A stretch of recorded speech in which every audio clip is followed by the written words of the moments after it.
Va, entonces tú me Bueno, dices cuándo empezamos. pues si quieres, en 3, 2, 1. Listo.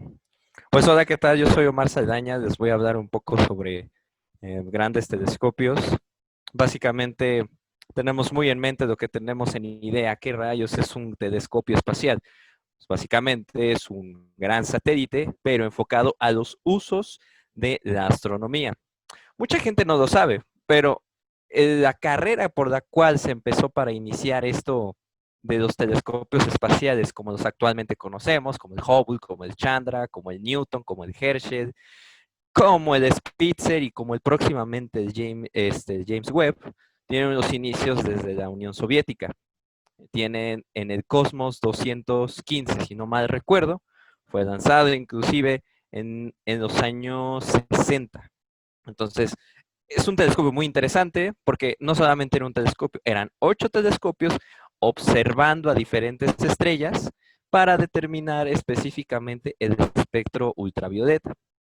¿Por qué esto es muy importante? Porque hay que saber siempre desde dónde partimos. De estos grandes telescopios que ya les mencioné, también vienen grandes telescopios como un telescopio llamado Einstein. Mucha gente no sabe que existía un telescopio llamado Einstein. Fue un proyecto en los años 70 de la NASA y envió simplemente para detección de rayos X. Entonces, monstruos como los que tenemos, como el Chandra y como el Newton, se lo debemos gracias a este pequeño telescopio, entre comillas, que se lanzó hace ya más de 30, 40 años. Um, yo creo que uno de los más importantes, no voy a mencionar mucho al Hubble porque creo que ya es redundar mucho en un tema que conocemos muy bien.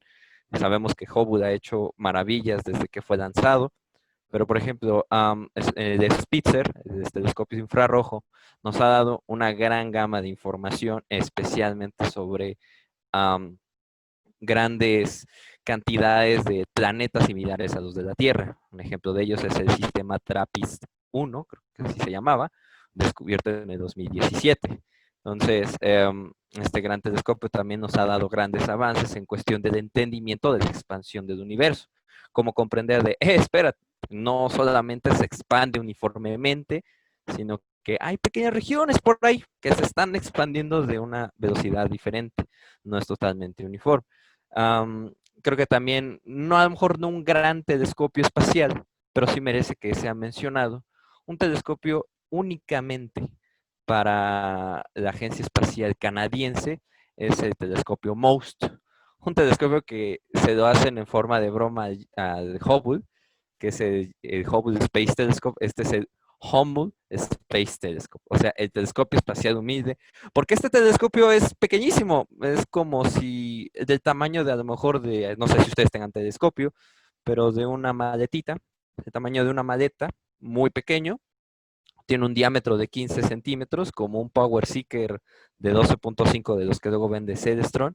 Y este telescopio se lanzó justamente la década pasada y tomó grandes informaciones sobre las vibraciones que producen las estrellas. Yo creo que un astrónomo lo podría explicar mejor de qué se tratan esas vibraciones o esos pequeños sismos que detectan. Y eso lo hizo especialmente con una estrella llamada Procyon. Entonces, este telescopio no costó mucho dinero. Siento que es un telescopio muy eficaz. Le valió para eso la historia del primer telescopio de la Agencia Espacial Canadiense y nos ha dado les ha dado buenos resultados a la Agencia Espacial. Entonces, ¿qué más puedo decir? Tengo otros telescopios más que podría mencionar, en especial el gran que nos viene es el James Webb, y muchos de ustedes se habrán preguntado, ¿y qué ha pasado con ese telescopio? Que pues nomás dicen que se va a lanzar en el 2018, pero en el 2018 dijeron, no, no, no, no, ya ahora sí en el 2019. Dijeron, oh, bueno, espérate, ya queremos en el 2020. Pues no, nos acabamos de enterar que hace un mes, no, espérense, no es por el coronavirus, es porque hemos tenido ciertos problemas con las pequeñas aletas que protegen a la parte de la instrumentación que está entre la instrumentación y el mismo telescopio. Han tenido problemas porque se les ha rasgado, porque al momento de hacer la compactación para llevarlo en el próximo, en el cohete, no me acuerdo si va a ser un Falcon o va a ser un Ariane de la UDA Launch, Entonces, quiero saber yo que es por eso, que es lo que han dado los comunicados de prensa, pero por fin dicen que, casi como pintan los dioses, el 30 de marzo de 2021 ya vamos a tener a James Webb, bueno, enviándose fuera de órbita de la Luna.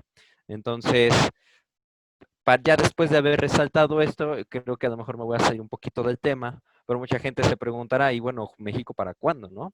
Yo como mexicano, como un ingeniero, ¿cómo me gustaría saber de que, bueno, a lo mejor no tenemos mucho dinero, pero conociendo el talento de los mexicanos y las mexicanas, dicen, espérate, vamos a hacer una mexicanidad y vamos a hacer un gran telescopio que sin mucho dinero podemos lanzar. Y yo creo que a lo mejor me baso muchísimo del telescopio MOST, así de, pues es un telescopio del tamaño de una maletita, de esos que te llevas en Aeroméxico y dices, pues bueno, de ese tamaño es el telescopio y ha dado grandes resultados. Entonces, no sé, yo se los dejo de tarea a ustedes, amigas y amigos, que si ustedes tienen la intención de generar algo increíble para la historia aeroespacial mexicana, hemos visto que el mexicano se ha podido desenvolver con cualquier tipo de presupuesto o con nada de presupuesto. Yo creo que es una de las mejores intervenciones de las cuales nos hacen hablar bien en otros lados. Y pues por último, no sé si ya corrieron los 6 minutos, lo preparé mucho, pero no quiero spoilear porque el día de mañana voy a dar una plática. Entonces, pues yo espero que les interese esto. Tenemos tantos telescopios. Y eso sí, una advertencia. Ojalá, y pese a todo esto, nos pongamos a pensar, ok, ya tenemos tantos satélites, demasiados, ahora sí que fuera de nuestro globo, vamos a tener un problema llamado síndrome de Kessler. ¿Qué haremos entonces con la Luna? A ver si la podemos aprovechar para una futura base científica. Pues yo creo que eso es todo. Excelente, muchas gracias, Mar. Gracias a ustedes. Y entonces en 3, 2, 1. Bueno, buenas noches. Mi nombre es Andrea Saraí, soy del grupo de Cazadores de Estrellas y yo les quiero presentar algo a lo que titulé Descubrir con sombras. Y esto, más que nada, para el descubrimiento de exoplanetas. Actualmente existen 4.183 hasta el día de hoy, según la página. Igual tienen el link de exoplanetas confirmados. A pesar de esto, no fue hasta 1995 cuando realmente se reconoció la existencia de estos planetas, pero los primeros registros que se tienen datan desde 1992. El primero reconocido fue 51 Pegasi b. Es lo que se conoce como un Júpiter caliente. Tiene las características de Júpiter y es un planeta que está demasiado cerca al Sol. Primero empecemos por qué es un exoplaneta. Un exoplaneta son planetas que orbitan una estrella distinta al Sol. Ahora, conociendo esto, antes de seguir avanzando, me gustaría que nos preguntáramos qué es un planeta. Un planeta tiene que cumplir con ciertos requisitos. Algunos de ellos es que orbita alrededor del Sol o de un Sol, que debe tener un tamaño suficiente para generar una gravedad necesaria para tener una forma esférica, o lo más parecido a una forma esférica, ya que, por ejemplo, en el caso de la Tierra sabemos que no es una esfera perfecta. También debe tener esta suficiente gravedad para tener un tamaño que permita su órbita que se mantenga despejada de otros objetos de similar tamaño. Entonces, en base a estas premisas que debe de contar un planeta para ser catalogado como tal, nos hace preguntarnos a nosotros, ok, ¿cómo sabemos que un exoplaneta es realmente un planeta? Y aquí es donde nos pasamos al telescopio espacial Kepler. Él descubrió el tiempo que estuvo en órbita aproximadamente 2.600 exoplanetas de los más de 4.000 que tenemos registrados actualmente. Y aquí es donde nos preguntamos cómo descubrimos planetas que no alcanzamos a ver, cómo sabemos que existe el sistema solar porque somos capaces de ver a Venus, a Marte sin necesidad de un telescopio. Pero ¿cómo podemos ver a un objeto que se encuentra billones o millones de kilómetros de años luz del punto en el que estamos nosotros? Entonces, una de las maneras que podemos descubrir un nuevo planeta es utilizando el efecto Doppler. Este es muy conocido. El ejemplo que nos dan es una ambulancia. Cuando se va acercando, escuchamos en sonido agudo. Cuando se va alejando, escuchamos en sonido grave. El problema que tenía este método es que tenía un sesgo bastante grande. Entonces, se estuvo replanteando bastante tiempo y llegamos a lo que actualmente conocemos como el método de tránsitos planetarios. Es el más usado actualmente, ya que es bastante exacto. ¿En qué consiste este método? Imaginémonos un eclipse, como está en la imagen. Cuando la luna se pone en medio de el planeta Tierra y el Sol nos tapa la luz que recibimos, entonces podemos observar su sombra. ¿Qué nos permite esto? Nos permite pensar que si así sucede en nuestro sistema solar, no solamente con la Luna, tenemos el tránsito de Venus, el tránsito de Mercurio, que son los únicos que nosotros podemos observar. Entonces, si hay planetas habitando otras estrellas, podríamos ver su sombra basándonos en este principio. Y la respuesta es sí. Si ustedes se imaginan una estrella, cuando hay un planeta orbitando a su alrededor, este obligatoriamente en algún punto se va a poner enfrente de a donde tenemos apuntado nosotros nuestro telescopio y la estrella que estemos observando. Si nosotros registramos la cantidad de luz que obtenemos en el determinado tiempo, que esto tarda bastante, nos vamos a dar cuenta de que vamos a tener una línea, pero que en algún punto va a tener curvaturas.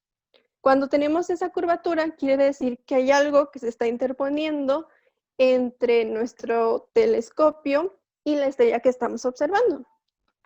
Esta gráfica que se obtiene se compara con modelos computarizados y ahí es donde podemos obtener el tamaño del planeta, su radio y ese tipo de cuestiones que nos hacen darnos cuenta de que realmente hay un objeto orbitando ahí. Entonces, esto nos ha permitido identificar más de la mitad de los 4,000 exoplanetas que tenemos actualmente. Ahora, una característica más que tiene este método es que nos permite conocer la atmósfera de esos planetas. Las atmósferas pueden estar en dos formas. La primera forma, cuando el planeta pasa enfrente del Sol o de su estrella, el mismo planeta va a absorber parte de la luz. Su atmósfera va a absorber esa luz y nosotros no la vamos a tener. Si se fijan en la primera gráfica de color,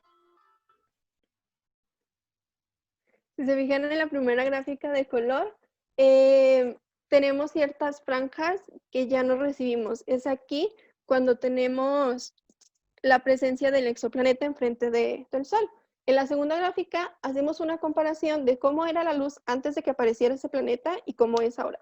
Al hacer una comparación química en un laboratorio, viendo qué elementos absorben qué rangos de luz, podemos determinar también la composición química que tienen las atmósferas de estos planetas. Entonces, es así como yo quiero darles a entender que con una simple sombra que podemos apreciar, podemos descubrir no solamente la presencia de algo, sino su composición. Y eso sería todo por mi parte. Gracias por su atención.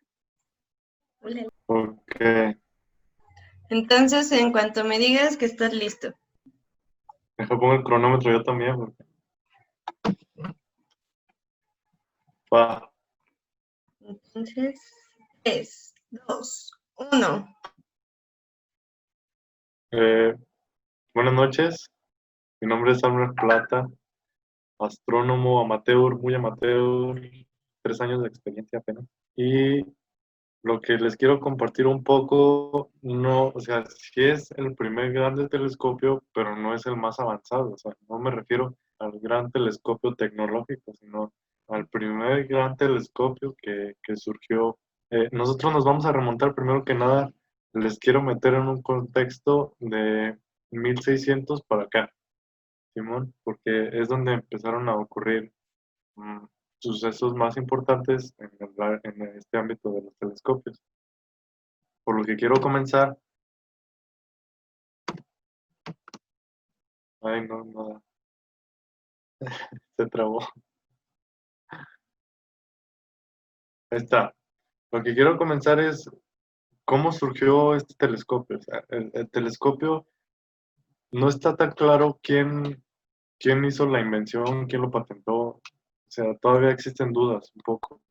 Pero lo que sí podemos decir es que la invención fueron entre estos 4 grandes hombres. En realidad son 5, pero quiero aislar el quinto hombre para hablar específicamente de él. El primero es Lyman Spitzer y Hans Lippershey. Estos 2 hombres se dice que fueron los primeros en crear los lentes y de una manera alinearlos para obtener una imagen más acercada hacia los astros. Y Galileo Galilei, que como ya lo conocen muchos, o el más famosísimo astrónomo de los tiempos, es quien hizo las primeras observaciones con esta invención, pero se dice que este fue su idea para comenzar con esta ciencia. Bueno, y quería hablarles específicamente de Isaac Newton. ¿Por qué de Isaac Newton? Porque Isaac Newton fue de los principales en crear estos espejos que funcionan bastante y que se utilizan hoy en día. O sea, hay una diferencia de 500 años y todavía se sigue utilizando su ciencia. Entonces, gracias a este hombre es que nosotros también tenemos grandes avances tecnológicos. Comienzo hablando de los espejos de Herschel. ¿Por qué? Porque esto es de lo más chido. O sea, es como empezó todo. Como empezó todo es que Herschel en sus noches de locura y diversión estaba en su tallercillo ahí fundiendo metal, estaba fundiendo metal. Entonces, al momento de que alcanzaba la fundición del estaño, que como muchos ya lo conocen, el estaño pues es utilizado para las soldaduras y tiene un punto bajo de fusión. Entonces lo que hizo fue meterlos a un contenedor, enfriar el metal, y ya que estaba frío el metal, como aquí se muestra, empezaba a tallarlo a mano. Entonces ese tallado a mano duraba hasta días. ¿Por qué? Porque el tallado a mano tenía que quedar perfecto, tenía que quedar con una curvatura muy estable, con un brillo también muy, muy estable para que reflejara todo. Y así fue como empezó a hacer sus primeras observaciones. Y el que nosotros conocemos es el de Galileo Galilei, o que son mejor conocido como telescopio refractor. Esto quiere decir que no utilizamos espejos, sino lentes. Estos lentes eh, refractan la luz, como su nombre lo indica, que es refractar, que al momento de que la luz pasa por el lente, esta luz se va a dispersar y luego se vuelve a juntar con otro lente y ahí es donde ahí nosotros podemos ver la imagen más amplia. Estos fueron los primeros apuntes. Estos primeros apuntes fueron hechos por Galileo Galilei. ¿Por qué son importantes? Nosotros aquí vemos imágenes de la Luna y apuntes de Venus. Los apuntes de la Luna son muy, muy importantes. ¿Por qué? Porque al principio se creía que la Luna era mm, otro cuerpo más, era como una pintura en el cielo, pero al momento de que Galileo acercó su visión con el telescopio, se pudo ver que tenía manchas o cráteres. Entonces, gracias a sus esquemas y a sus bocetos, pudimos saber más a fondo de cómo está compuesto el universo. Y aquí las fases de Venus ya se habían identificado en las antiguas civilizaciones, desde los mayas, aztecas, que Venus existía. ¿Por qué? Porque era catalogado como un dios. estos descubrimientos, gracias a los telescopios, obviamente, de los planetarios, pues voy a hablar muy resumidamente porque este es un tema de horas para poder abarcar todos, hablar de todos los descubrimientos, todos los avances, pero a grandes rasgos, los descubrimientos planetarios que se tenían más importantes es el de Neptuno y Urano. ¿Por qué el de Neptuno? Porque nosotros teníamos una visión del universo, la teníamos muy cerrada, o sea, simplemente nosotros decíamos, ok, está la Luna, la Tierra y el Sol, entonces creo que ese es todo el universo, pero no, al descubrimiento de planetas como Saturno y sus anillos, es que nosotros pudimos tener una imagen más amplia, y más amplia aún, ¿por qué? Porque nosotros también pudimos ver a detalle el centro galáctico. ¿Cómo sabían que era el centro galáctico? Porque ahí había una enorme región en donde se acumulaban millones y millones de estrellas, a diferencia de otras regiones del cielo. Es como lo estaba explicando ahorita, el centro galáctico, este fue como que ya... ay, la campana. Fue lo más relevante para comenzar con esta exploración espacial, porque ahí vamos a conocer infinidad de cosas y, bueno, tal vez no las sepamos, pero a grandes rasgos, este es el primer gran telescopio.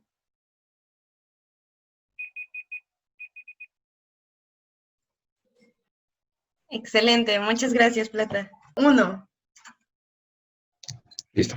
Bueno, pues yo les voy a hablar del famoso James Webb, el telescopio, que nomás no puede ser lanzado y empiezo a creer que tal vez cuando tenga 60 años tal vez chance y ya lo lancen porque, como ya habían mencionado, se viene retrasando la fecha desde hace años de este telescopio que va a sustituir al Hubble, que ya de hecho también ya cumplió bastante tiempo en servicio y que, bueno, de puro milagro ha estado funcionando a pesar de que ya ha sufrido daños, ha sufrido desconfiguraciones, ha sufrido casi de todo, ¿no? Creo que es la nave más golpeada y más que la ha sufrido y la ha llevado al máximo. Pero vamos a ver así rápidamente quién es James Webb.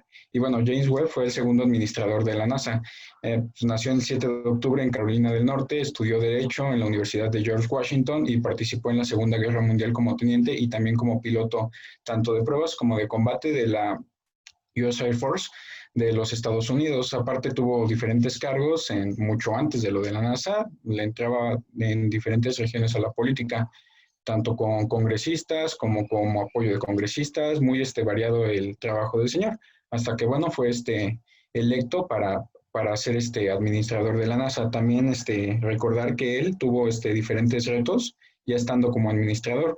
Tuvo que afrontar pues las difíciles crisis que enfrentaba la NASA en presupuesto, en defensa, en muchísimas cosas. Y bueno, pero va a ser el telescopio que pues van a lanzar. Se suponía que estaba programado para este año, pero apenas salió, como había comentado un compañero anterior, que ya lo movieron para octubre del 2021, suponiendo que todo salga bien, suponiendo, ¿no? Porque así están año con año de que va a pasar, pero ahorita vamos a checar por qué ¿por qué le están retrasando tanto el envío? Bueno, sus características de este megatelescopio es que va a contar con 18 segmentos hexagonales. Algo que muchos no saben, y es súper curioso, es que todos están chapeados en oro mediante una cámara de vacío para una refracción y observación mejor de lo que se quiere observar. Esto es bien importante porque lo que hace es que lo hace extremadamente detallado. Es como estar viendo una película en HD 4K, o sea, súper nítida la imagen. También sus escudos de calor que son el tamaño de una cancha. Muchos luego confunden que estos escudos grandes, los que van abajo, como si fueran velas, piensan que son paneles solares, pero no, simplemente son escudos de calor que lo van a proteger del sol, del calor del sol para que no vaya a dañar su instrumentación y esto lo va a llevar a casi menos 250, pero hay un dato más o menos como que estándar que encontré de menos 234. Y bueno, también el James Webb podrá observar objetos cercanos a nuestro propio sistema solar y también algunas galaxias más distantes del universo. Otro dato curioso que muchos no saben es que este telescopio va a poder observar pocos miles de millones de años después de la formación del universo, bueno, el hecho histórico del Big Bang. Esto es también muy importante, cosa que ningún otro telescopio podría haber observado. Y bueno, también podrá mapear áreas del cielo en imágenes. ¿Qué quiere decir esto? Que a diferencia de otros telescopios, este va a poder sacar la imagen en diferentes cuadros. Por decir, si quieren, no sé, suponiendo que tenemos toda la pantalla y se divide en diferentes segmentos, puede decir, pues nada más voy a tomar la imagen del segmento número 7 y ahí se va a enfocar todo. Esto es algo también muy importante, así como el bloqueo de luz para una mejor observación. Eso también es algo que muy pocos telescopios han podido hacer. Por eso tiene una instrumentación súper wow. Y bien, cada instrumento a bordo ha sido diseñado con diferentes especialidades. Esto que igual tampoco se sabe es que cada segmento se va a poder mover a gusto y desgusto, más que nada por si existe un problema o si se tiene que realizar la observación. ¿Qué queremos decir con esto? Que como está así todo lisito, por decir, dicen, mueve el hexágono número 17, ¿no? Y lo van a estar moviendo para ajustarse. Esto es algo también muy novedoso que sí ha costado bastante. De hecho, esto hubo un problema grande porque se tuvo que rediseñar todo el sistema. Y el instrumento infrarrojo medio, o el MIRI, es el que desarrolló el JPL y también le desarrolló su sistema de enfriamiento. Esta caja es súper guau porque va a ser prácticamente el cerebro de todo el telescopio. Y aquí una imagen grandota de cómo es, se ve ahí chiquito, pero en sí es grande, del tamaño de una cancha de tenis profesional. Aquí otra vista aérea de cómo va a ser. Y aquí ya voy más rápido porque se me está acabando el tiempo. Y aquí algo que ha retrasado mucho y hubo un problema en un tiempo que igual lo mencionó un compañero anterior, es que estas que son como velas solares, que no son velas solares, son escudos solares, tuvieron un problema y por eso se retrasó, porque al momento de abrirse se desgarró todo por completo se echó a perder y pues obviamente no pueden estarse arriesgando a mandar algo al espacio de cientos de miles de millones de dólares para que se eche a perder allá arriba.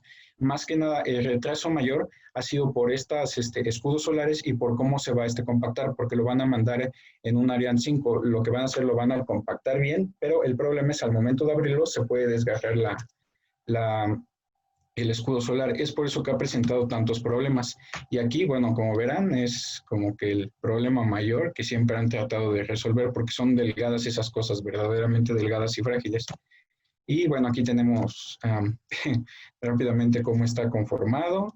Bueno, los segmentos, la estructura de los segmentos, el MIRI, el espejo primario, el secundario, y bueno, la parte de abajo, ya cómo estaría. Aparte sí lleva sus paneles solares, aparte otra caja de instrumento, antena, bueno, diferentes cosas. Y esto es lo que les comentaba de cómo se va a poder observar diferentes cosas que los demás no han podido hacer.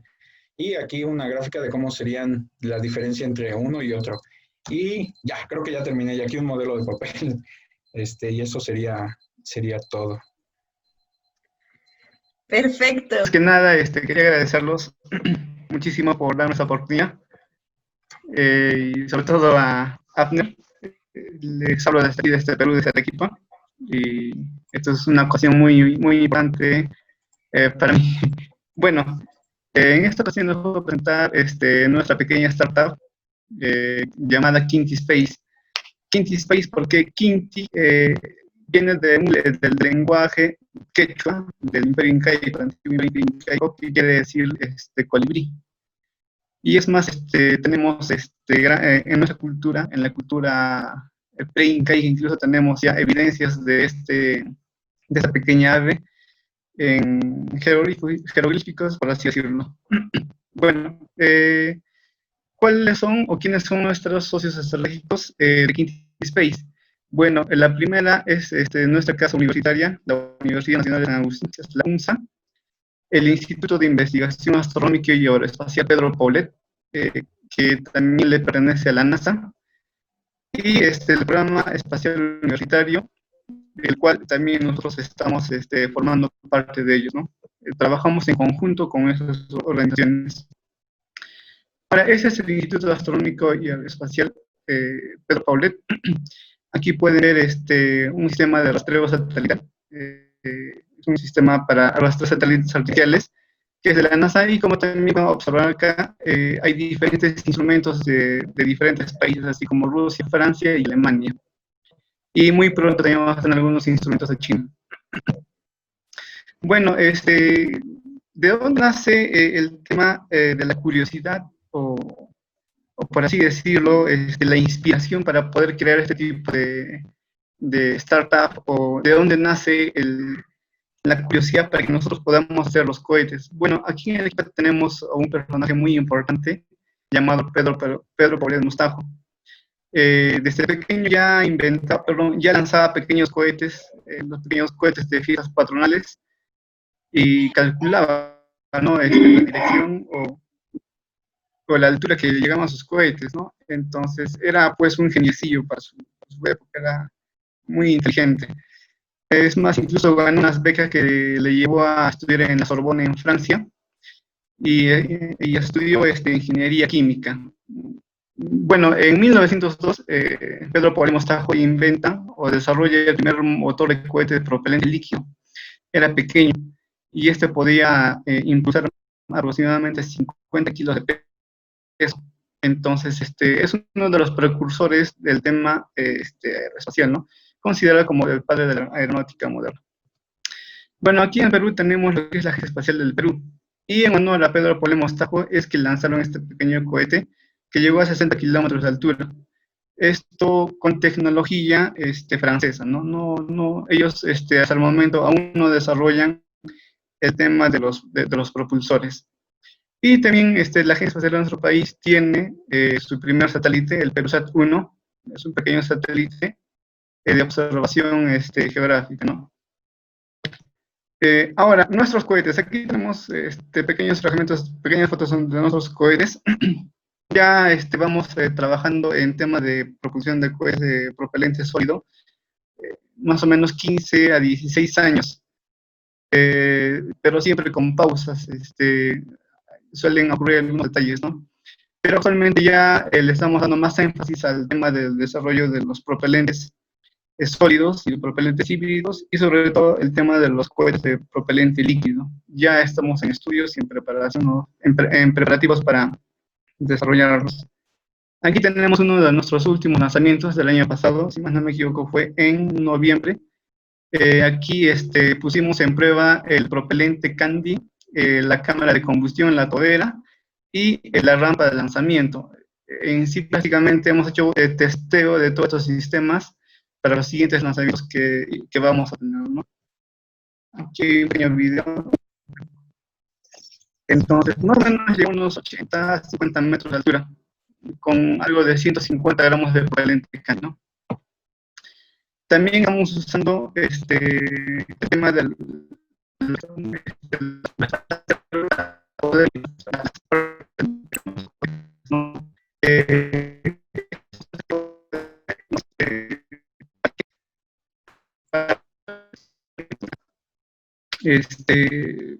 también estamos desarrollando el tema de las toberas. Estas son toberas de cohete de propelente sólido, las más pequeñas y las más grandes. Entonces, esto lo estuvimos preparando para un evento internacional, como ya se había dicho, para lo que es el LAS Space, Latin American Space Challenge, que iba a ser este año, pero lamentablemente se canceló. Esto iba a ser en Brasil. Habían varias categorías, entre ellas la categoría de los 4 kilómetros, a la cual nos habíamos inscrito. Pero lamentablemente por el tema de COVID-19 se canceló el evento. Y reemplazando este evento, se propuso el LAS Cooperation, que es un evento internacional que está juntando a más de 5 países internacionales para hacer un cohete que llegue a 5 kilómetros de altura y podamos trabajar todos estos países en conjunto y lograr ese lanzamiento, ¿no? Y este lanzamiento se va a hacer en Brasil. Ahora, nuestra startup no solamente se dedica al tema de propulsión, sino que nos basamos en todo lo que se refiere a la exploración espacial. En este caso, el tema de exploración espacial de Marte o la Luna. Bueno, aquí tenemos Pampas de la Joya, que es un análogo marciano ¿no? Este desierto ya tiene varios estudios científicos de la NASA, donde indican que tiene la composición química y física del suelo, que indica que son similares al planeta Marte. Aquí tenemos un rover 6x6 desarrollado justamente con el propósito de hacer pruebas en Pampas de la Joya, ¿no? Y bueno, como todos sabemos, también la inspiración que nos hace llegar o que viene es pues de SpaceX, ¿no? ¿A quién no le ha inspirado pues esta startup, esta empresa eh, poderosa del mundo en temas de exploración espacial? Y también tenemos a Blue Origin, que definitivamente nos ha inspirado a seguir sus pasos, ¿no? Como una startup. Ahora, la que más se asemeja a nosotros podemos decir que es PLD Space, que prácticamente son dos amigos que desde jóvenes empezaron a lanzar cohetes, así como nosotros, y hoy por hoy tiene más de 60 trabajadores y un presupuesto de algo de $6 millones para poder lanzar un pequeño cohete reutilizable. Bueno, este es nuestro grupo. Somos como 8 personas. Hace 2 días ya se integraron dos ingenieros electrónicos. Y bueno, esperemos que para el próximo año estemos teniendo más lanzamientos y podamos desarrollar un cohete de propelente líquido, ¿no? Que sería pues increíble hacer ese tipo de tecnología. Y bueno, creo que sería todo y agradecer bastante a Abner. Y bueno, gracias. Creo que sería todo.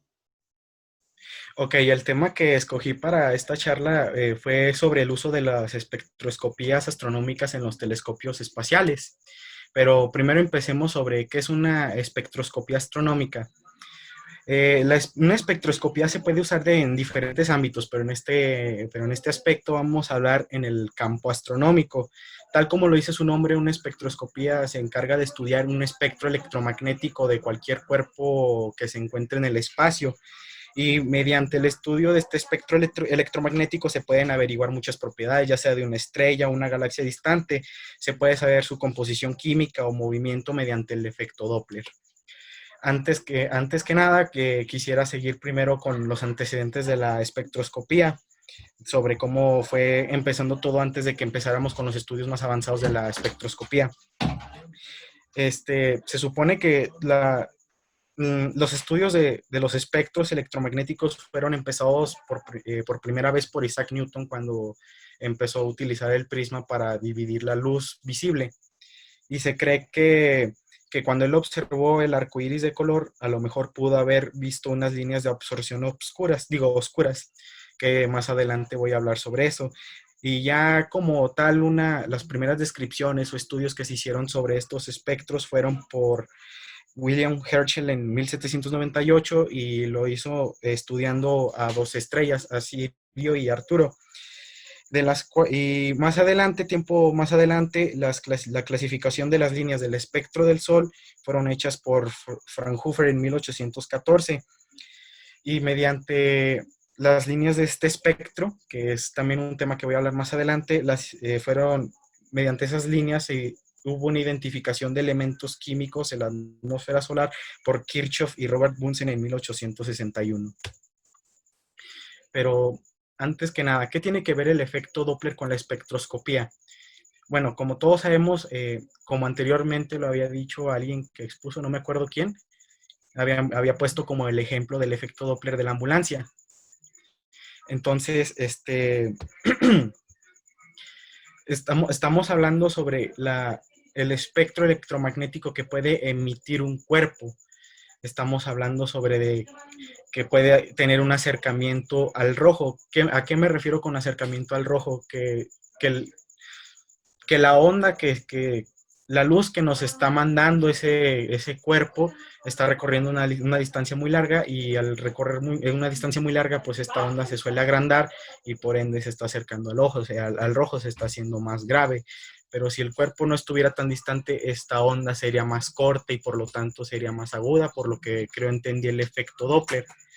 También, pues como sabemos, el espectro electromagnético pues cada color tiene su propia frecuencia.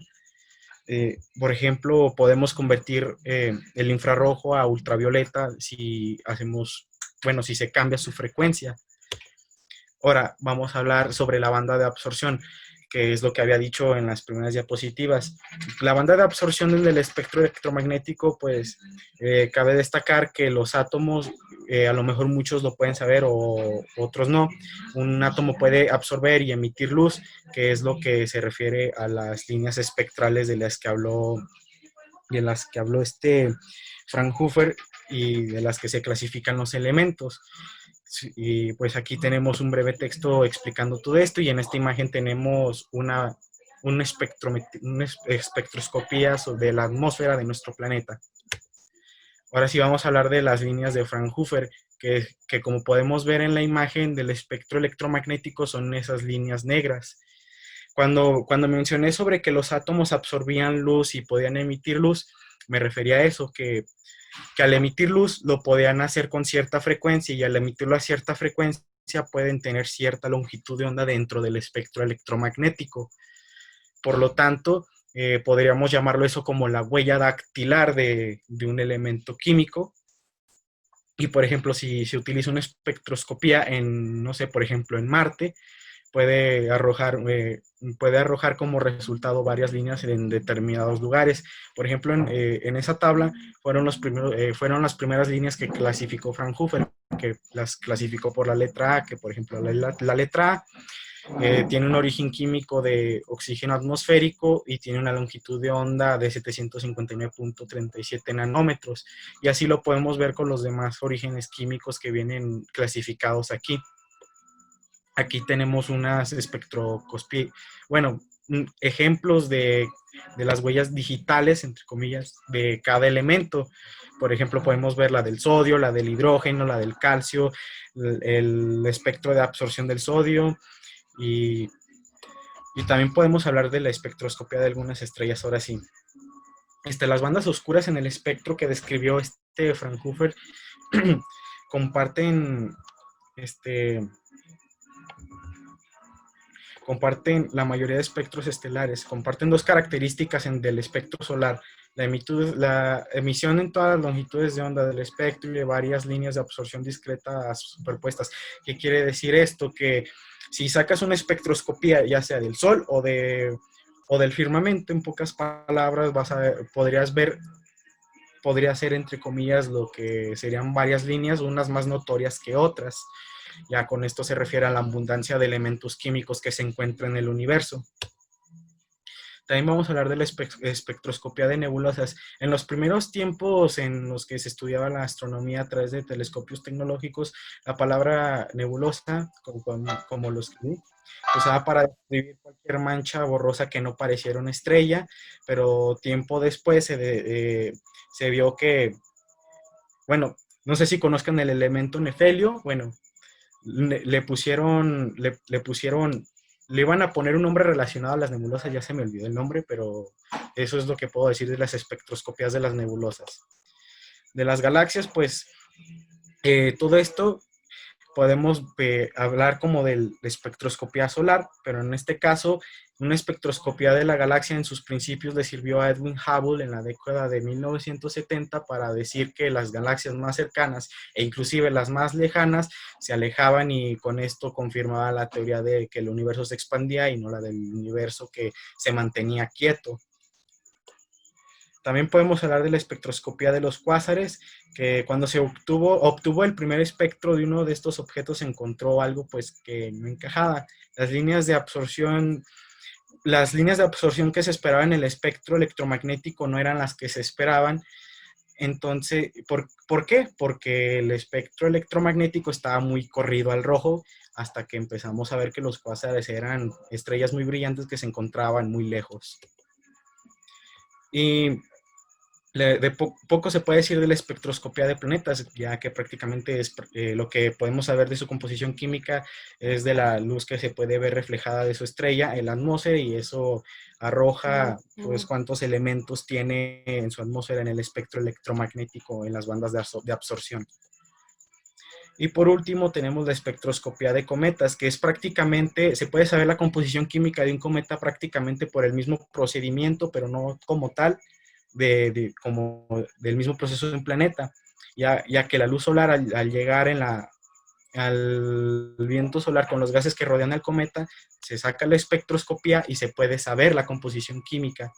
Y también se ha sabido que pues vienen materiales vírgenes y orgánicos en los cometas, los cuales confirman también la teoría bueno, no lo confirman, pero ahí da un mayor indicio de la teoría de la panspermia, pero no la confirma como tal. Y eso ya sería todo de mi parte. Gracias.